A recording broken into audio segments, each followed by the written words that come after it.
قدر الله وما شاء فعل. الشيخ الشعراوي بيقول لنا كلام جميل قوي. بيقول لك ايه؟ لما يفوتك مشوار ما تزعلش، اما تكون رايح ميعاد وفاتك ما تزعلش، اما تكون رايح اي حته وربنا ما قررش انت تروح الحته دي او المشوار ده او وفقك في الطريق ده، ما تزعلش. يعني مثلا في حد يجيله ضيف فجأة، انا كنت مثلا مسافره رايحه مشوار رايحه حته اي مكان وجالي ضيف، افضل متضايقه وافضل آه، اقعد اتنرفز واتضايق ومش عارفه اعمل ايه. انا متضايقه ان الضيف ده جاي لي، ده وقته، ده انا كنت خارجه، ده انا كنت مسافره، ده انا كنت رايح، ده انا كنت جاي، وافضل قاعده متضايقه ومتقدره ان الضيف ده عندي او الحد اللي جه يزورني ده عندي، وعطلني عن مشواري، عطلني عن سفري، عطلني عن كده. لا، هو ربنا سبحانه وتعالى اللي ليه حكمه في كده. ممكن يكون بعت لك الشخص ده علشان يمنع عنك اذى كان هيحصل لك في الطريق او في السفر او في الحاجه ديت. ودي بتحصل مع ناس كتير.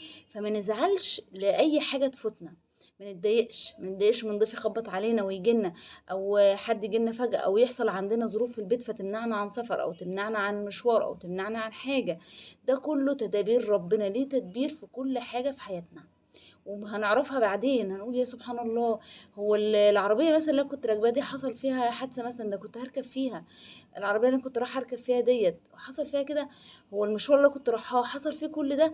هو المكان اللي أنا الطريق اللي أنا كنت رايحاه حصل فيه كل ده. كل ده ممكن يحصل في الحاجة دي، ونرجع نقول يا سبحان الله قدر الله وما شاء فعل. عشان كده ما نزعلش، وربنا بيشيل عننا أذى. وده حصل في قصة، واحدة قالتها لي، تعالى احكي لكم القصة. بتقول ايه؟ بتقول انا كنت رايحة مشوار سفر، وكنت حاجزة في عربية او سوبر جيت، في حاجة يعني هي تسافر فيها. وبعد كده حصل عندها ظروف في البيت، حصل عندها بقى مشاكل، بنتها عملت مشاكل وجت قعدت عندها، المهم حصل حاجة وتعطل ايه السفر ده. فهي اتضايقت وبقت متضايقة من جواها ان المشوار اللي هي رايحاه اتأجل ومش هتروحه. اتضايقت ان هي الحاجة اللي هي حاجزاها دي مثلا خلاص هتروح عليها. فضلت قاعدة متضايقة.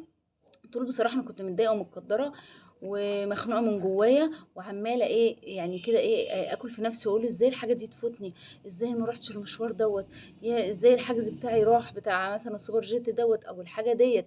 بتقول وفضلت بقى ايه متضايقة ومخنوقة لحد تاني يوم لما عرفت ان الحاجة اللي كنت حاجزة فيها ديت عملت حادثة. فسجدت لربنا شكر سبحانه وتعالى، قلت يا سبحان الله. فعلا الواحد ما يزعلش على حاجة حصلت له ربنا كاتبها. ده ربنا بيشيل عننا بلاء او بيشيل عننا اذى كان هيحصل لنا، بس احنا ما بنبقاش عارفين في وقتها. عشان كده لما يحصل لنا موقف زي كده ما نزعلش ما نتضايقش، نقول قدر الله وما شاء فعل.